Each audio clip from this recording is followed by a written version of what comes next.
New year, new me.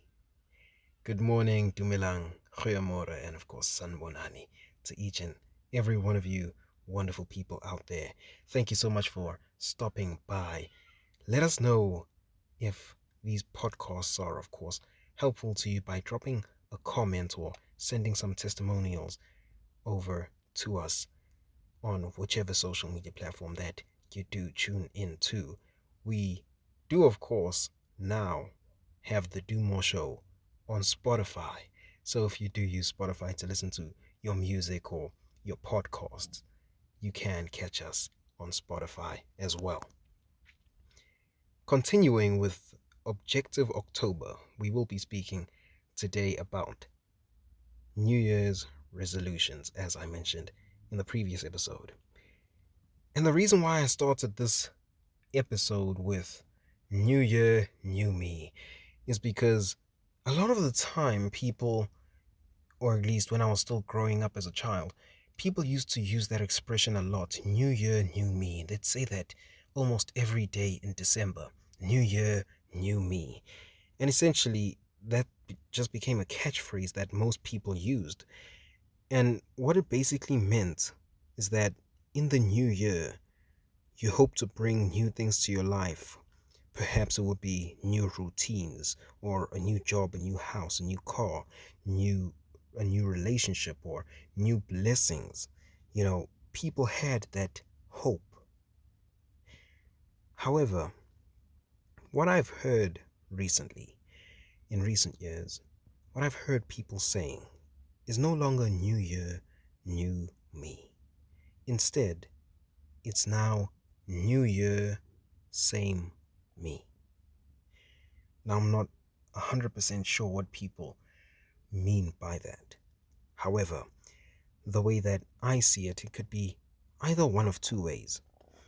It could be that people are actually saying that they're now going to be repeating the same routines, the same patterns, therefore going to the same circumstances and, of course, the same habits and mistakes, right?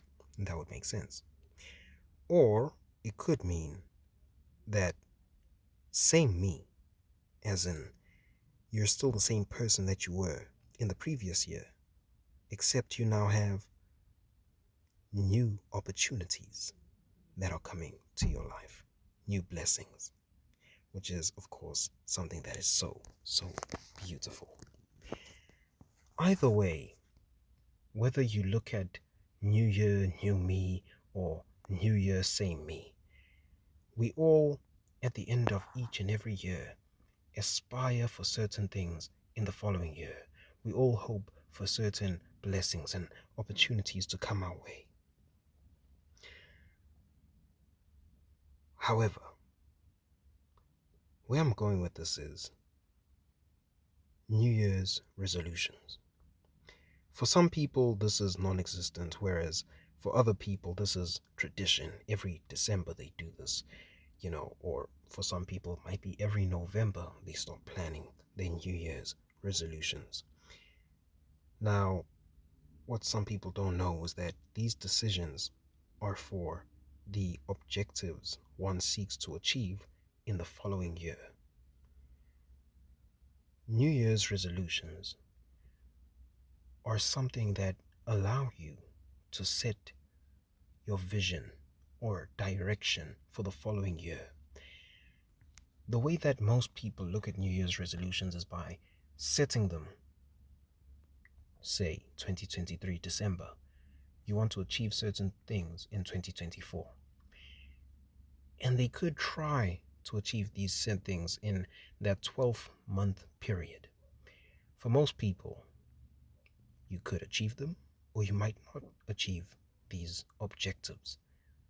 However, instead of looking at it rather in that way, why not consider New Year's resolutions as objectives that you set out for that year? You set them out in such a way that you want to achieve them in the first quarter, maybe, or the second quarter, or the third quarter, or even the fourth quarter of the year.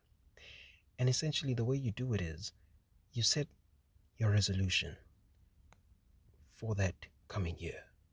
And once we are in that year, 2024, say, once you've achieved that objective in 2024, say you achieved it in the month of May, why stop there? Why not take it one step further, expand on the objective, and you start another objective? Rather than waiting for 2025 to begin a new resolution, why not start that resolution in 2024? Because you still have 7 months after all. That is how we, over at the Dumo Show, believe you should actually start looking. We are challenging you to start looking at New Year's resolutions in that manner, rather than the traditional way that we have all probably been taught growing up. With that being said, Objective October comes to an end, and we do hope that you have had a wonderful and blessed month. We will catch you, of course, in the next episode, which will be in the month of November. And just to give you a heads up, we won't be releasing any episodes in the month of December, because we do believe that December is, of course, a time for you to celebrate with your friends, family, and loved ones, and just kick back, get your feet in the sand, feel the sun on your face, and the cool breeze touch your skin. Ladies and gentlemen, thank you for stopping by, and we do hope and trust that the rest of your year will be filled with much joy and happiness. Salute.